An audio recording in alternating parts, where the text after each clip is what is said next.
வணக்க சொந்தங்களை பிரபஞ்சத்திற்கு நன்றி கலந்த வணக்கத்தோடு இன்றைக்கி ஒரு சூப்பரான வீடியோ பார்க்க போகிறோம். பிரியாணி எப்போதும் போல் செய்யாத இன்றைக்கி தனியாக சாதத்தை ரெடி பண்ணி பிரியாணி செய்யலான்னு சொல்லிட்டு செஞ்சுட்டு இருக்கேன். இது போன வாரத்தில் எடுத்த வீடியோ. இதை உங்களுக்கு இப்போ வாய்ஸ் கொடுத்து அனுப்புகிறேன். வாங்க எப்படி செய்யுதுன்னு பார்க்கலாம். 3 டம்ளர் அளவுக்கு பாஸ்மதி ரைஸ் எடுத்திருக்கேன். நீங்கள் இந்தியா கேட் எடுக்கிறதா இருந்தால் ரொம்ப நேரம் ஊற வைக்க வேணாம். இதுக்கு வேறு அரிசின்றதுனால ஒரு 1/4 மணி நேரம் அரிசியை ஊற வச்சுட்டு ஒரு பாத்திரத்தில் தாராளமாக தண்ணி விட்டு அதில் பட்டை, லவங்கம், ஏலக்காய், புதினா இதெல்லாம் சேர்த்து உப்பு, எண்ணெய் சேர்த்து அரிசி தண்ணி நல்லா கொதி வந்ததுக்கப்புறம் அரிசியை சேர்த்து 1 நிமிஷம் கொதிக்க விட்டு வடிகட்டி எடுத்து வச்சுருக்கேன். அரிசி பாதி வேக்காடு இருந்துச்சுனாலே போதும், ரொம்ப வேக விட வேணாம். இன்னும் ஒரு பாத்திரத்தில் எண்ணெயும் நெய்யும் சேர்த்தா மாதிரி விட்டுக்குங்க. விட்டுட்டு அதில் பட்டை, லவங்கம் சேர்த்து 2 பெரிய வெங்காயம் நைஸாக கட் பண்ணி அதில் ஒரு பச்சை மிளகாவும் கட் பண்ணி சேர்த்து நல்லா வதக்கி விட்டுக்கலாம். வெங்காயம் நல்லா வதங்கி வரணும். அது கூடவே 1 ஸ்பூன் அளவுக்கு இஞ்சி பூண்டு பேஸ்ட்டு சேர்த்துருக்கேன். இஞ்சி பூண்டு பேஸ்ட்டு சேர்த்து நல்லா வதக்கி விட்டுட்டு 2 பழுத்த தக்காளியை கட் பண்ணி நைஸாக அதில் சேர்த்துருக்கேன். இது எல்லாமே நல்லா வதங்கி வரட்டும். அது கூட ஒரு பிடி அளவு புதினா, கொத்தமல்லி சுத்தம் பண்ணிவிட்டு கட் பண்ணி சேர்த்துருக்கேன். 1/2 ஸ்பூன் மஞ்சள் தூள், 1 ஸ்பூன் கரம் மசாலா, 2 ஸ்பூன் அளவுக்கு வெறும் மிளகாய் தூள் சேர்த்துருக்கேன். முதல்ல சேர்த்து நம்ம வதக்கி விடும்போது எண்ணெயில் வதங்கும் போது மிளகாய்த்தூளுடைய பச்சை வாடை எல்லாமே போயிடும். அதனால் முதல்ல சேர்த்து வதக்கியிருக்கேன். இது வதங்கிறதுங்காட்டியும் முன்னாடியே சிக்கனை க்ளீன் பண்ணி அதில் மஞ்சள் தூள், தயிர் 2 ஸ்பூன், இஞ்சி பூண்டு பேஸ்ட்டு 1 ஸ்பூன், உப்பு இதெல்லாம் சேர்த்து ஒரு 1/4 மணி நேரத்துக்கு முன்னாடியே சிக்கனையும் ஊற வச்சு எடுத்து வச்சுருக்கேன். வெறுமிளகாய்த்தூள் நல்லா வதங்கினதுக்கப்புறம் அதில் பச்சை வாடெல்லாம் போய்டும் இல்லையா, தக்காளி எல்லாமே நல்லா குழஞ்சி வந்ததுக்கப்புறம் ரெடி பண்ணி வச்சுருக்க சிக்கனையும் அதில் சேர்த்து நல்லா வதக்கி விட்டுக்கலாம். சிக்கன் சீக்கிரமாக வெந்துடும். இதில் 1 நிமிஷம் மூடி போட்டு வச்சோம்னா அதில் இருக்க தண்ணி எல்லாமே சுரந்து வரும். சிக்கன் ஒரு சைடு நல்லா வேகட்டன்னு விட்டுட்டு பெரிய வெங்காயம் ஒரு 2 வெங்காயம் நல்லா தோலெலாம் எடுத்துட்டு தண்ணியில் கழுவி எடுத்துட்டு நைஸாக கட் பண்ணி எடுத்துக்குங்க.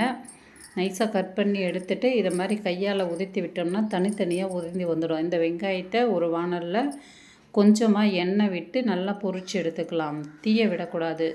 வெங்காயத்தை தீய விட்டுட்டோம்னா கசப்பு எடுத்துடும்.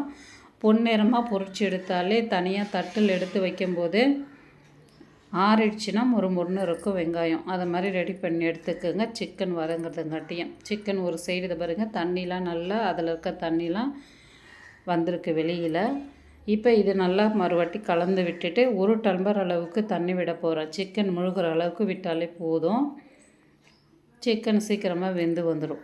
சிக்கன் வேகிறதுக்கு நேரம் எடுக்காது, அதனால் சீக்கிரமாக வெந்து வந்துடும். 1 டம்ளர் அளவுக்கு தண்ணி சேர்த்தாலே போதும். ஏற்கனவே சாதம் வெந்து தான் இருக்குது, அதனால் நிறைய தண்ணியெலாம் சேர்க்க வேணாம். தண்ணி சேர்த்துட்டு நல்லா கலந்து விட்டுக்குங்க. உங்களுக்கு காரம், உப்பு இதெல்லாம் தேவைன்னா அப்பயே சேர்த்து நல்லா கலந்து விட்டுக்குங்க.